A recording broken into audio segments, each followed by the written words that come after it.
Whilst Bob, Mark and George Ivey, the chairman of the Media Ratings Council, were certainly the heroes of the stage in Orlando, there was a fourth protagonist, and he was mentioned in passing by Mark in his earlier address.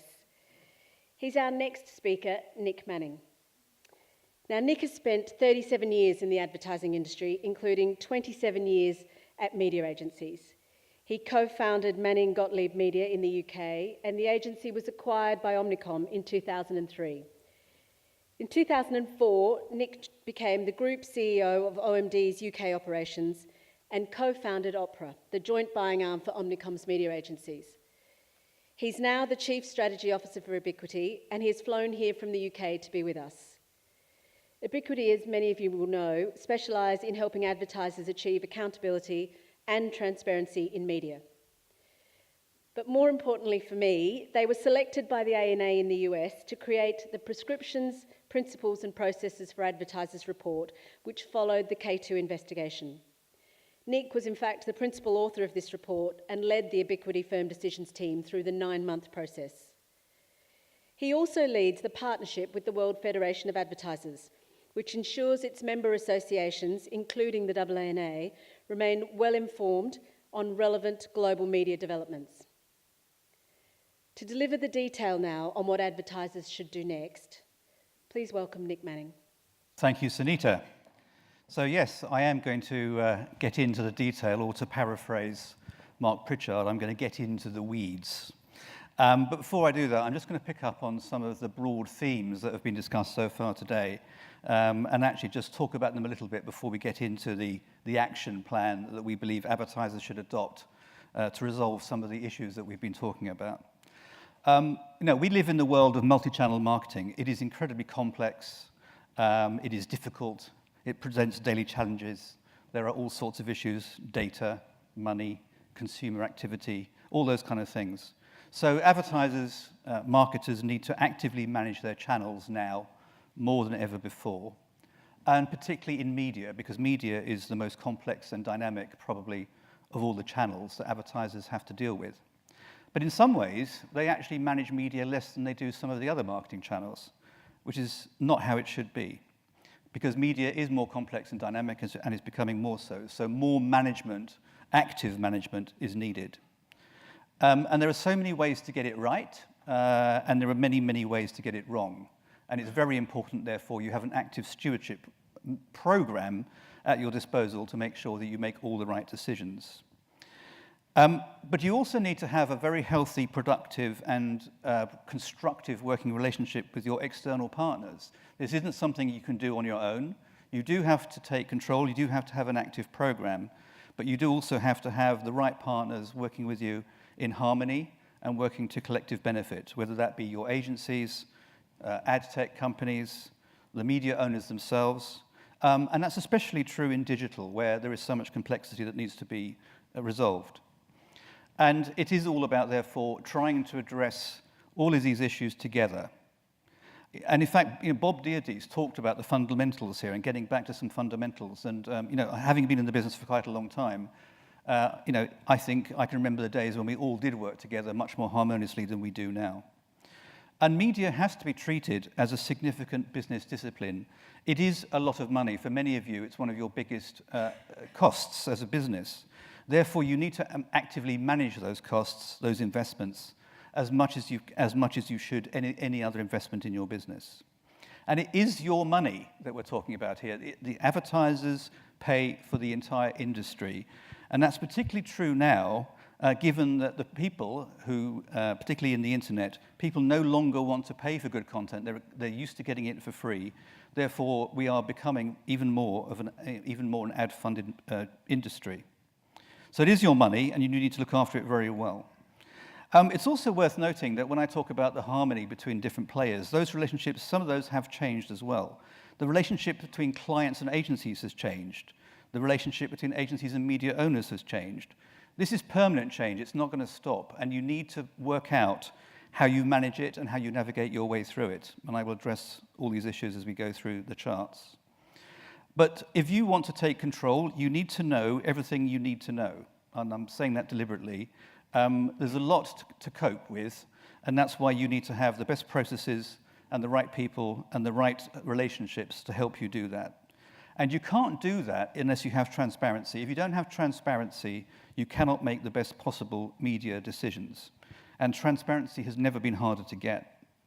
So how do advertisers do this, and how do you address all those challenges that you face? It's about solutions, of course. It's about better advertising. It's about more effectiveness. And media transparency drives better advertising. But to get to those solutions, we do collectively, everybody in this room, need to address some of the elephants in this room. And I'm afraid there are some. Sunita talked earlier on about a degree of discomfort that may occur during the course of this presentation. And I'm afraid we do have to talk about some of these issues that make advertisers uncomfortable, agencies uncomfortable. And we can't solve the industry's problems if we aren't honest about what those problems are. So we are going to talk about solutions, but we're also going to talk about some of the problems that need to be resolved if we are going to collectively resolve how we improve the quality of advertising and ultimately the return on investment of advertisers' monies. So, without further ado, it's called Media Transparency, What Advertisers Should Do Next, and that's exactly what it is. I should just explain that while you are hearing from Ebiquity, the input for this is also driven by our sister company firm Decisions, and together we work on these matters together to bring what we believe to be a very wide range of solutions to help advertisers achieve media transparency. But what is media transparency really? It's not just about money, it's not just about contracts, it's not just about audit rights, it's not just about being able to understand what's happening to your investments. It covers many, many wide aspects, and it affects all advertisers. There isn't a single advertiser that we ever meet who isn't affected in some way or another by these issues. Yes, of course, there are issues to do with money. For example, the AANA study last year, the Wall Street Journal piece here, was about how the K2 study, which we'll come back to a little later on, found that there were a lot of non-transparent business practices in the US marketplace, where it had generally been considered up until then that there had been none. But it also is about ad blocking. How can we, as an industry collectively, help to address the issue of ad blocking? Because if you, as an advertiser, want to make the best possible media investment decisions, you need to understand how ad blocking is affecting your communications and how you can mitigate it. Ad fraud is an issue for everybody. It exists in different proportions in different parts of the world. In the US, it's a very, very big problem. In some markets, it's less of a problem. But it's out there and it's growing. And again, you have to have an active management program working with your partners to work out how that's affecting you. Ditto for Facebook's metrics, which have been talked about before. You need to understand how that affects you, what you should do about it, how you work with your partners to address it. And programmatic is the biggest problem of all, as we will see as we go through the charts. Because programmatic advertising, simply, for most of our clients, isn't working. How do we know that? It's because we do an awful lot of ROI analytics work, and we very rarely ever see programmatic producing a positive return on investment. It can happen, we do see it happening, but for the majority of our clients, it doesn't. And that is a real problem, and there are specific reasons why that is the case. So media transparency is an issue for all advertisers everywhere, and it covers a very wide range of issues that you need to address and think about how you address them. And it's important. It's now a very big and significant business issue. It is jeopardizing the effectiveness of advertising, amongst other things. Excuse me. It's reducing advertising effectiveness. And therefore, picking up the theme from the AANA, it is stifling the return on investment that you enjoy, and therefore the growth of your businesses. It's also artificially distorting the media markets. So, for example, some media owners, and I'm not being specific about Australia here because I'm talking about the global picture, but in some markets around the world, the money that goes into the market goes to the wrong places. Sometimes it doesn't necessarily go to the media owners who deliver the right audiences. Sometimes it goes to the media owners who deliver the highest rebates and other trading incentives in the marketplace. That distorts media markets, and that's quite a significant issue. And sometimes it rewards the wrong behaviors. Sometimes it rewards the wrong behaviors because people do things that they shouldn't be doing for financial reasons rather than in the cause of better advertising. I'll give you a few examples of that as we go through. And perhaps one of the most damaging things, which we have to talk about as a group, is it does hide, the lack of transparency hides the misalignment of commercial interests between you, the advertisers, your partners, whether that be agencies, ad tech partners, outdoor specialists, whatever, and media owners. There is a misalignment of commercial interests that we need to talk about together, because it does affect all of us. And all of this is affecting our industry, and therefore it's in everybody's interest to resolve these issues. So I'm going to dive into many of these, explain exactly what is meant by some of these things as a way of describing the problem before suggesting the solution. But perhaps, again, a big problem that has come out of all of this is this issue of trust. There is now, by common consent, a real problem of trust within our industry between the advertisers on the one hand and particularly their agencies on the other hand. Now, and I hadn't seen Sunita's verbatims until yesterday, but I recognized all of them from the conversations that we have with our clients behind closed doors. We have heard all those things before, and other things too. There is now a lack of trust, and that lack of trust is not healthy for the industry, because this industry works best when there is full trust between the parties, and transparency, the lack of transparency damages trust. So we've got to restore that to get to a healthier industry.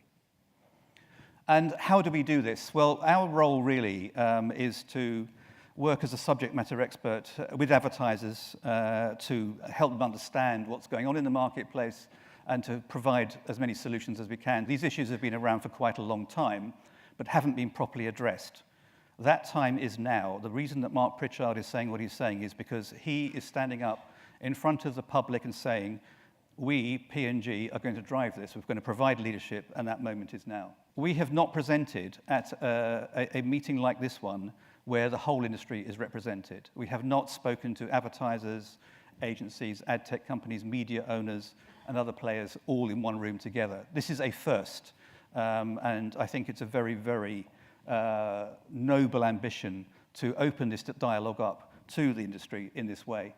And therefore, the AANA is showing leadership in this marketplace and following the lead, if you like, from the AANA and others. We did get very involved last year with the AANA Media Transparency Initiative. It was a major watershed in the industry because the US is the largest advertising market in the world, and therefore, if the largest advertising market in the world has a problem, then in some ways, so does the rest of the world. So the AANA took the initiative of conducting a market study because it was generally known in the marketplace that there was a lack of transparency, but it is a market where there are supposedly no media rebates and no media trading incentives. So the AANA decided that they had heard so many conflicting stories about this, they decided to commission a study by K2 Intelligence, which is a corporate investigations firm. We briefed K2 on how the market works. We gave them a list of questions to ask interviewees, and we lined them up with interviewees' identities and started them off on the process.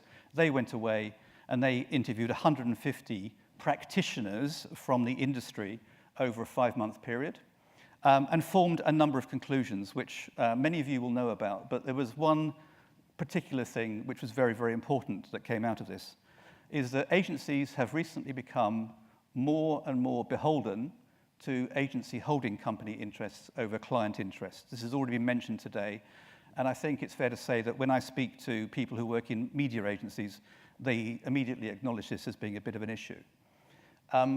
The other issue really is that, as the headline says, this wasn't something that was happening in isolated pockets around the industry.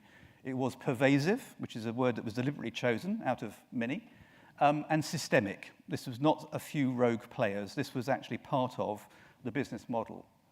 So the AANA, the K2 study really was a bit of an explosion in the marketplace, in a marketplace where rebates were not supposedly didn't exist. And it's really resonated around the rest of the world now, and there's a clipping from last week's trade press saying that it is almost not the case now that the AANA study isn't being referenced in some form or another, particularly in new business pitching processes. But the K2 study was only 1/3 of the total process. It was by far the most, in some ways, the most explosive, but there were 2 other parts to it that people have been less familiar with. This is the second part. This is the report that Sunita referred to, where we, as Ebiquity and Firm Decisions, helped the AANA write a roadmap for how advertisers should achieve media transparency. It had the very snappy title of Prescriptions, Principles and Processes, and that was a title they chose, and I didn't choose it. Every time I have to write it, I have to look it up and remember which order they come in. But it did lay down the roadmap for how advertisers deal with all these transparency issues. And not just the media, not just rebates, not just auditing, but all the issues I've been talking about. How do you actually improve the effectiveness of your advertising by achieving media transparency? And the third part, which was much less talked about, was another template contract, the MSA that was produced by the AANA's lawyers called Reed Smith with us. We basically turned this document into a template contract, which has helped the AANA produce theirs. So there is a rolling theme here that transparency is starting to be talked about a lot more, and the solutions are being talked about a lot more. The explosion from K2 overshadowed a lot of this, but now we're starting to see more advertisers, thanks to Mark Pritchard, picking up on the solutions and trying to implement them with the help of our document and other documents, but also these template contracts. Now, what was the reaction to all of this in the US? How did the various constituent players respond to all of this? Well, the advertisers were very positive, as you might expect. They said, we appreciate what the AANA is doing. We think it's good. We think it's marvelous that you're doing all this sort of stuff because it helps us restore trust and transparency in the marketplace. Well done. The agencies, of course, were not quite so welcoming. They described it as short-sighted, inflammatory. They said, we don't do this kind of stuff. We don't understand what's happened here. We don't know who these 150 interviewees are. We don't know where they got all those redacted emails from. It's not us. It's an insubstantive report. The business practices referred to in the report do not exist within our US business. And the 4As, which is the Advertising Agency Association in the US, rejected the report outright. So there was a real kind of, if you like, a dichotomy between the reactions, which doesn't help. Because when you're trying to solve a problem, you do need to have a degree of consensus about what the problem is before you can actually fix it. And we understand this. We understand why this happens. We all know why this happens. But it's not helpful when the two constituencies who are so affected by this are taking such diverse stances. So that's why I think it's important that we start to talk about some of these issues in the open as a way of trying to bring the constituent parties together. So let's start with what advertisers should do to help do this before I get into the real weeds and the real detail. We think there are some core principles that advertisers should adopt to start to solve these problems. First one might sound almost too obvious to be true, but it says advertisers should expect their media partners, whether they be the agencies, ad tech partners, media owners, whoever they're working through and with, to only ever act in the advertiser's best interests. That should be a given, but it isn't in today's marketplace, and that is very, very important. Secondly, you should ensure that the planning of your campaigns, forget buying for a minute, is impartial. In other words, it is actually independently generated using the best possible data and research, and is designed to improve consumer connections, which will produce the best possible business results for you. In other words, the plans are not there to, if you like, enable the agency to make more money, to put it bluntly. And one of Sunita's verbatims was very interesting. They talked about the 180-degree turn between the first plan and the second plan. Were they trying it on? Behind closed doors, when you're not in the room sometimes, some of the agencies, this is what clients say to us. We're fed up with having to spot where there is a vested interest in the plan. You should obviously aim to maximize your working investments. And this is specifically true in programmatic. Too much money is going into the production chain, and not enough money is appearing in front of consumers. And we'll go into the weeds of that in a second. It's a big problem, and it has to be addressed. And you do need to be able to follow the money. You need to know where your investments are going. You need to understand where there are media trading incentives that may be available in the marketplace, and frankly, where you should be receiving those back as part of your contract. And you need to understand where there are potential conflicts of interest, where the agency or agency group or holding company has, say, an ownership position or a stake in one of the players in your value chain. And this is happening more and more. So to sum that up, before we get into the real specifics, you should actively aim to impose transparency in order to restore trust. That might sound quite tough, but I think the position we're in as an industry requires that degree of toughness. But we don't live in a vacuum. We don't live in a world of motherhood and apple pie. We live in a world where there are some significant realities that need to be addressed. And these are they, or at least these are some of them. The market is extremely consolidated. There are now only six significant agency groups, media communications groups, that advertisers work with. It varies from market to market, but the big six now are the big six, and that isn't going to change. If anything, it might come down. That's a reality you can't ignore. So we'll talk about how you turn that to your advantage. You have to tackle, and this is very serious, you have to tackle the economics and the inefficiencies of the online advertising marketplace and its consequent knock-on effects. You have to tackle this because it is proving very damaging to online advertising in particular. You also have to acknowledge the shareholder pressure on the communications holding companies and their media agencies. You cannot ignore the fact that the media agencies are under a huge amount of pressure from their parent companies, and their parent companies are under a huge amount of pressure from their shareholders to carry on producing more margin. That has to be part of your calculation about how you work with your agencies. That means you have to have an active strategy on fees, on things like payment terms, and you have to have an active strategy on transparency, because if you want transparency, you need to encourage that by having a very constructive fee structure. And the other thing that is an issue that you cannot ignore, particularly when pitching, is to address the mixed economy that we have right now between artificially low fees and media trading incentives, because the way that agencies earn money is a mixture of those two things. And in certain pitches in particular, we see that sometimes the headline fee is artificially low because the agency believes it can make more money in other ways after the event. And that means we've got a mixed economy of, if you like, headline fees and non-headline fees, and that has to be addressed. So these are all the things that advertisers need to think about when you're putting together your media stewardship program. So let's talk about consolidation quickly. This is hardly new. The big six groups now account for 91% of total media spend. It varies from place to place. Japan is different, for example. But this is the reality of the marketplace, and it isn't going to change anytime soon, apart from maybe getting slightly more consolidated over time.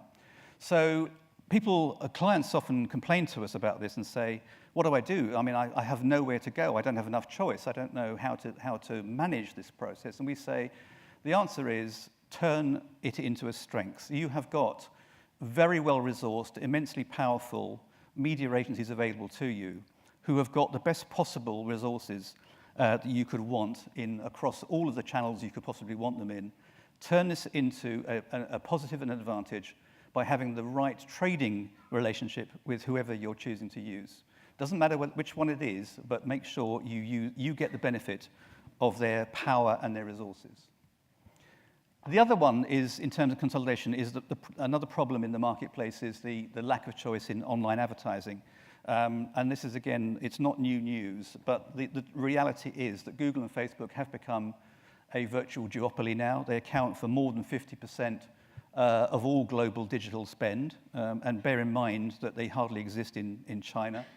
They're now, in fact, 17.5% of all media spend of all kinds worldwide. And they are taking virtually all growth in US online spend, as you'll see from this chart, although you may not be able to see it.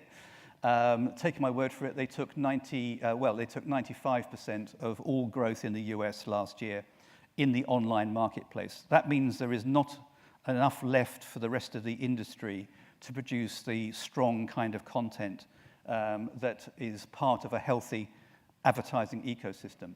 So advertisers are now excessively reliant upon Google and Facebook. And we know from recent events that Facebook have had metrics issues.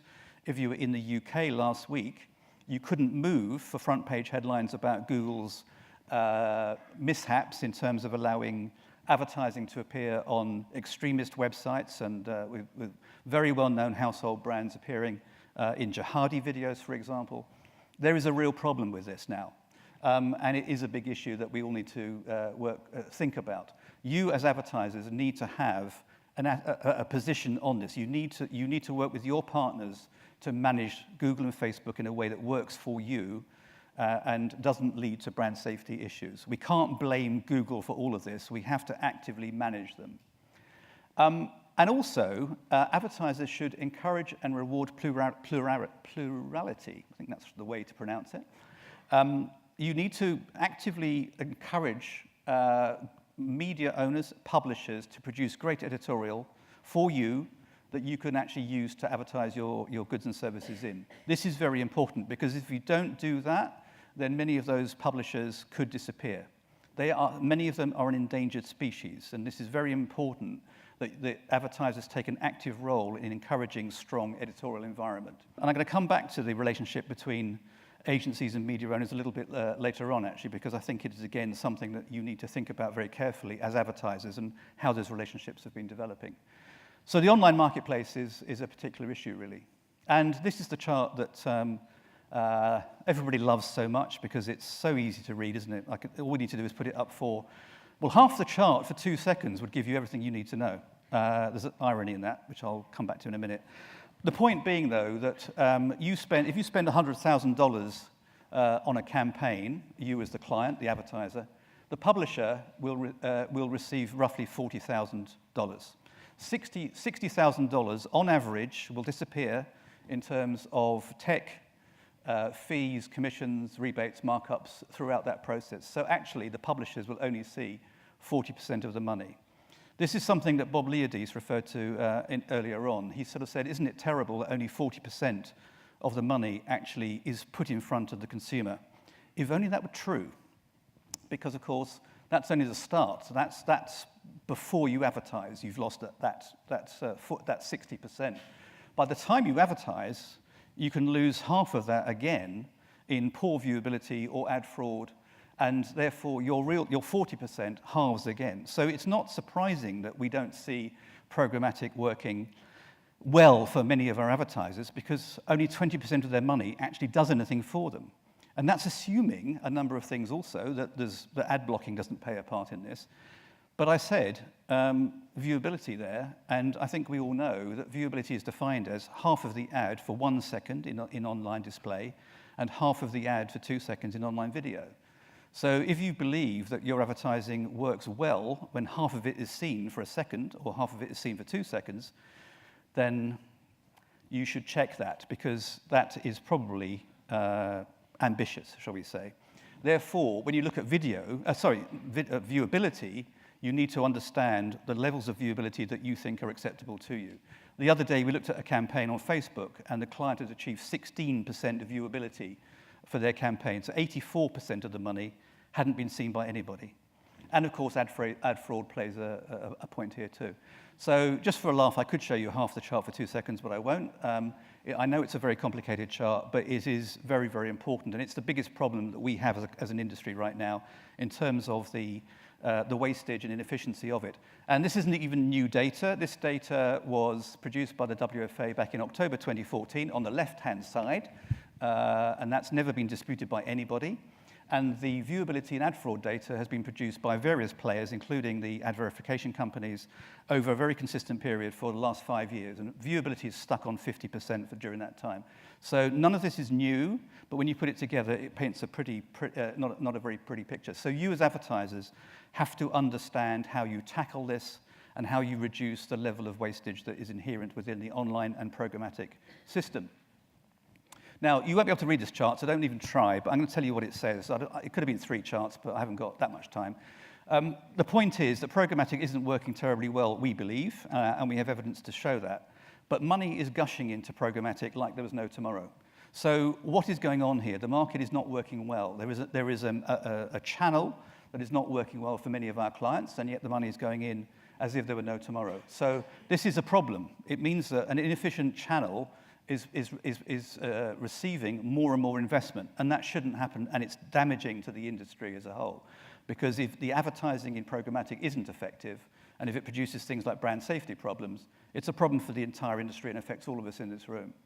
And the publishers, if they have to accommodate more and more revenue, are inclined to go and find things like sourced traffic, in other words, artificial impressions or extended impressions, and we know that those impressions are have very high ad fraud content. by virtue of the fact they are synthetic in many instances. So that's a problem. Too much money going into programmatic too quickly is causing a problem. Now, the middle bit, again, don't expect you to read all of this because it's a long way away, but I'll tell you what it says, is this is the publisher perspective from the US, a couple of years old now. But what the publishers say about programmatic is, actually, it's not working for me either. It's supposed to be a benefit to us all, but what I see as a publisher is low CPMs. 52% said low CPMs. 37% said too much manual labor. I thought this was programmatic. I thought it was all supposed to be automated. What's going on here? Low revenue, 36%. Viewability, 34%. It's not working for the publishers, especially if they sell against viewable impressions and only 50% is viewable. They're only going to get half the revenue. Whether the advertiser is paying for the viewable impressions or all of the impressions is another matter.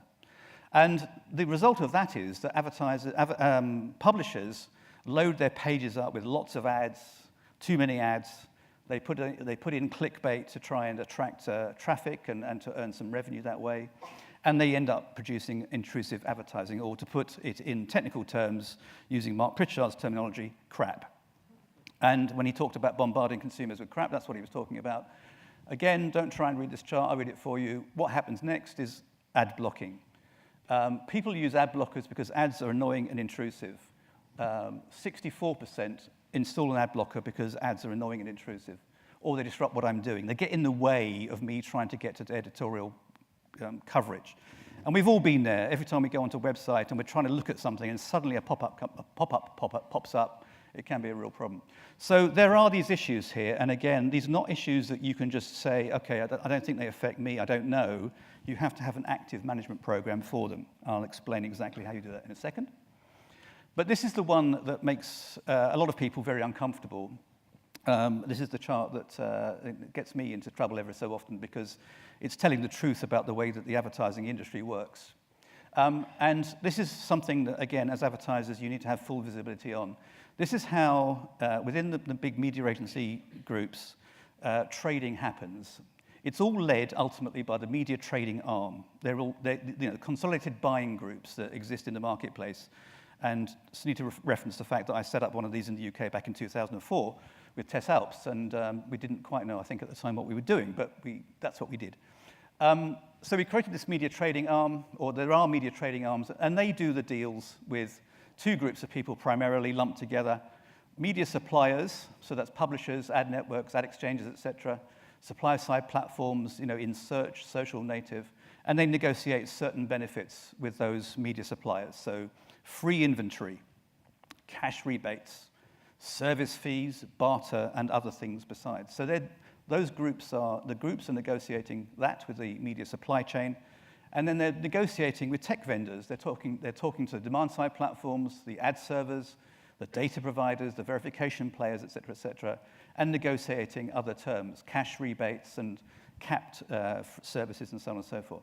So that's what the media trading arm does. They negotiate those deals, and then they go back to the media agencies within their group and say, this is what you're going to do now. You're going to work with these media suppliers, and you're going to use those ad tech providers. So that's what you've got to do. And then, going back to bad behavior sometimes, they are incentivized in terms of the amount of money that they then put through those partners, and that way they can earn more money for themselves as agencies. And that becomes the way that it works. And that leads to things like preferred supplier lists within agencies, which is publishers who have, if you like, passed the test that you can put them on the plan because of the deal that's been done with the media trading arm. Sorry if this is a little bit too complicated, but it's very, very important to understand because you as advertisers need to know what's happening to your money, because it's your money here, not anybody else's money, that's flowing through all of these chains.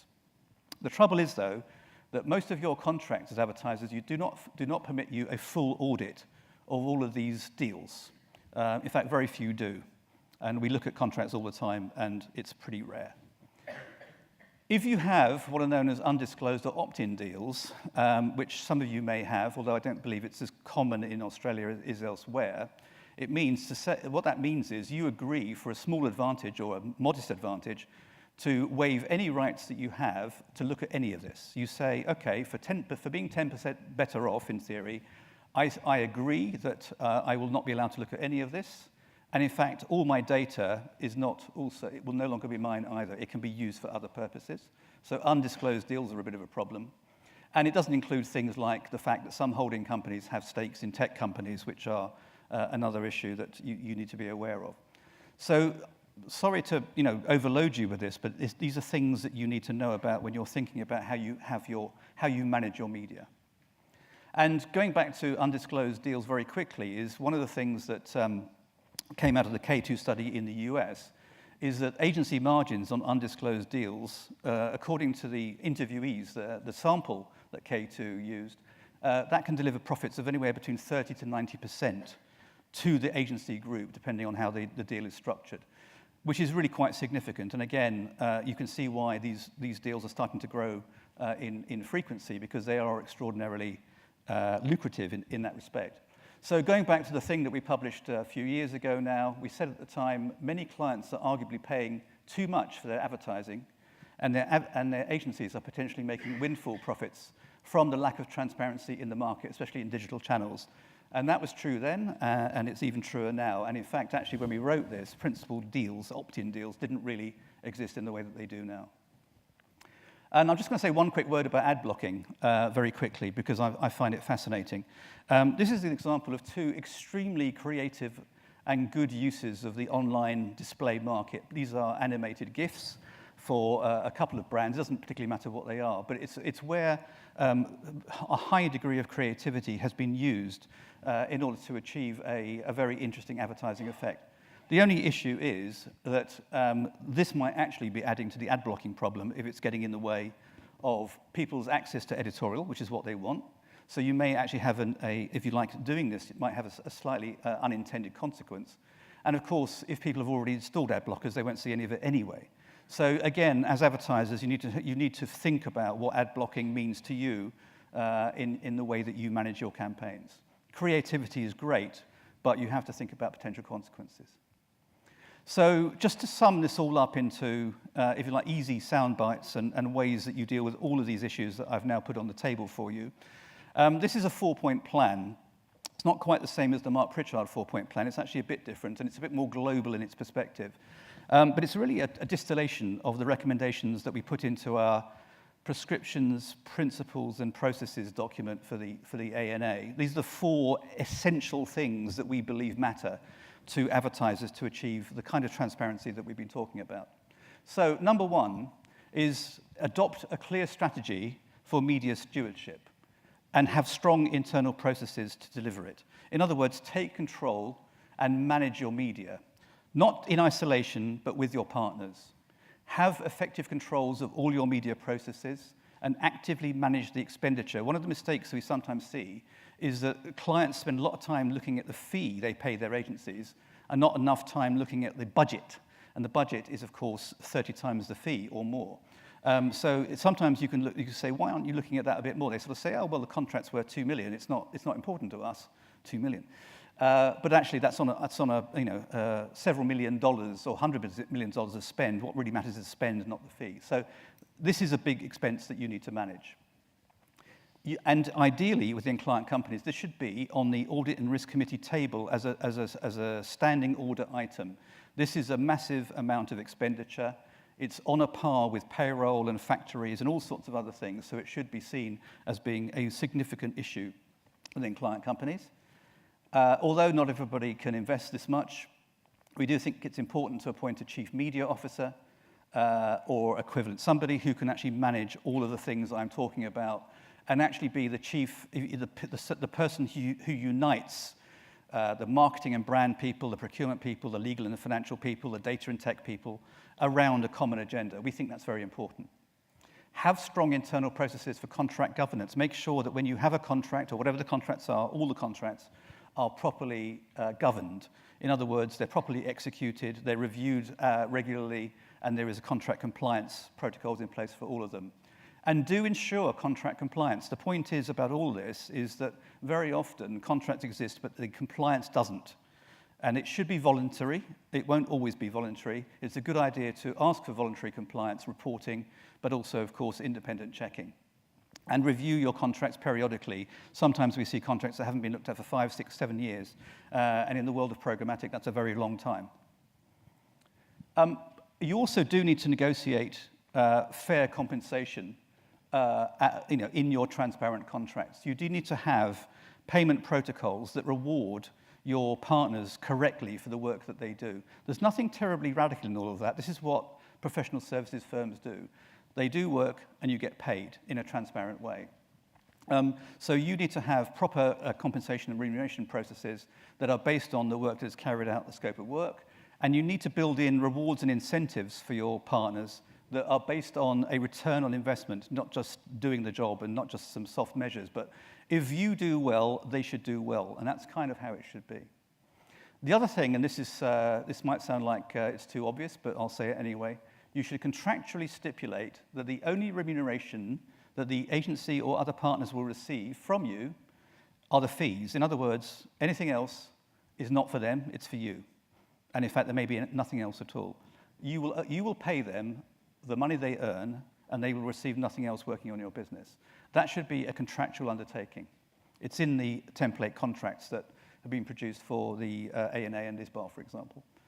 When it comes to undisclosed deals, which are a bit of a minefield for clients, there should be a capped margin on that. You might actually take a view that if they are going to take a genuine risk and buying media up front, then they deserve an extra margin. But you should decide what that margin is going to be, and then you should agree it with them.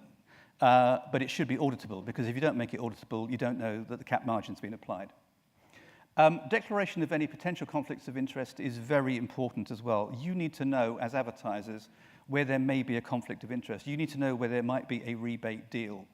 One of the things that we talk about sort of slightly in a low-key way is that if your agency group earns 2.5% from you, but in some markets might be earning 10% from the media owner, who's more important to you?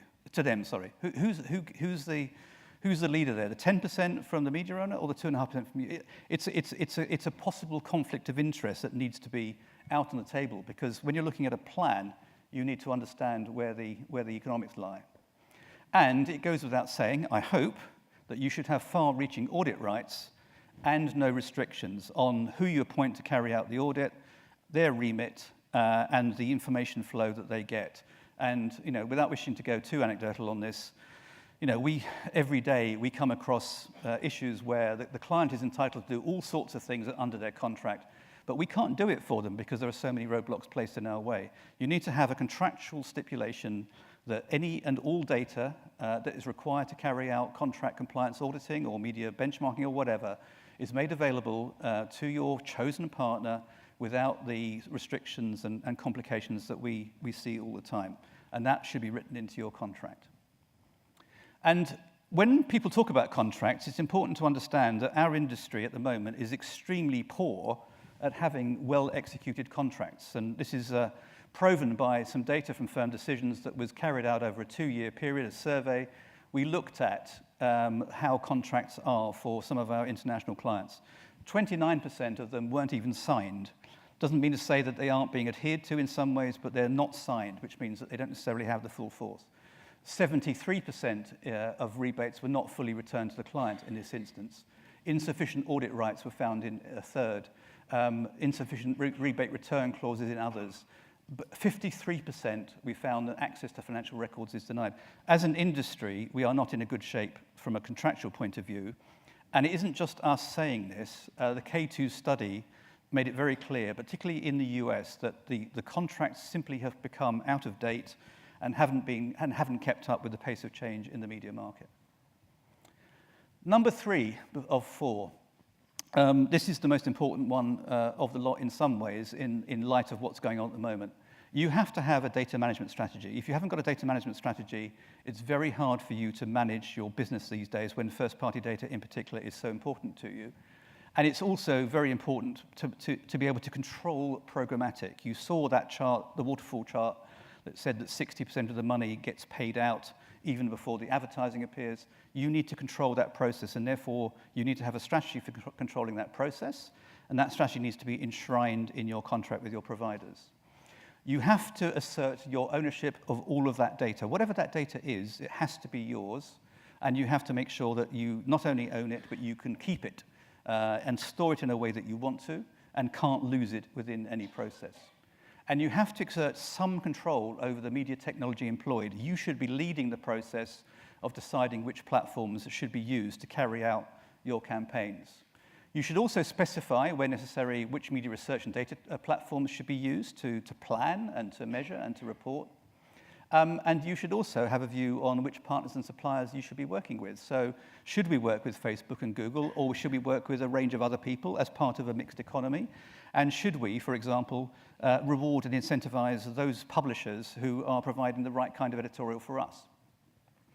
And again, if you have a transparent contract, the way that Mark Pritchard wants it, all data and money inputs and outputs should be transparent, and that should be specified within your contract too. Number 4. Oh, that's number 3 twice. Number 4. So it's so good, I said it twice. Actually, no, I'll tell you what.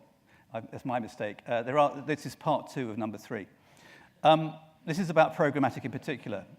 All relevant data on delivery and performance in programmatic in particular should be looked at impression level as far as you possibly can. Brand safety issues are part of this, but you need to know where your advertising went. You need to know whether anybody saw it. You need to know whether there was a high degree of ad fraud in there or not. You need more information, and you need that presented to you in a way that you can digest it. So you need to specify how that data is going to be relayed to you, and you need to look at it by platform, mobile versus desktop, for example. And you need to understand what it all costs. So third-party data costs a certain amount of money to your partner. You need to know how much that is, and if you want them to charge you an extra fee on top of that, make it transparent. Agree it. You need to work with your partners, and this is critical, really, to work with your partners to work out how you're going to improve viewability. Do not be subject to the vagaries of the market. 50% viewability is the average. You need to be doing an awful lot better than that, otherwise half of your advertising is just not viewable, even for a second or two. You have to actively manage that and get your partners to implement the right technology. And that includes reducing ad fraud and ensuring brand safety. Take an active stance in this and work with your partners to make sure it happens. And you need full transparency of all the third-party data that is employed on your behalf, because it's supposed to improve your effectiveness. Therefore, you need to know whether it did or not by virtue of measurement. And you need to be able to measure the contribution of the third-party data that's been employed on your behalf. And again, coming back to one of my themes, is you need to understand whether there are ownership and potential conflicts of interest declared within the programmatic chain, because there are so many ownership and cross-trading deals and rebates and markups and incentives that you need to know what those are. Finally, number 4, the last one, is this might sound like sort of something quite simple, but it's about having a daily code of conduct. The reason that this is necessary is because contracts take a long time to negotiate, and everybody puts them in the drawer and forgets about them, and everyone just gets on with life. The daily code of conduct is important because it reminds everybody involved in your activities that they have a duty to you and you have a duty to them. This is part of restoring trust. It makes sure that everybody who's working on your business, whether that's your agency or your agency trading desk or the demand-side platforms, they know what you expect from them and what they should expect from you. And that acts as a daily aide-memoire to everybody involved. It helps regulate your stewardship of your campaigns, and it also helps you manage your agency relationships on a day-to-day basis. It might sound simple, but it's necessary.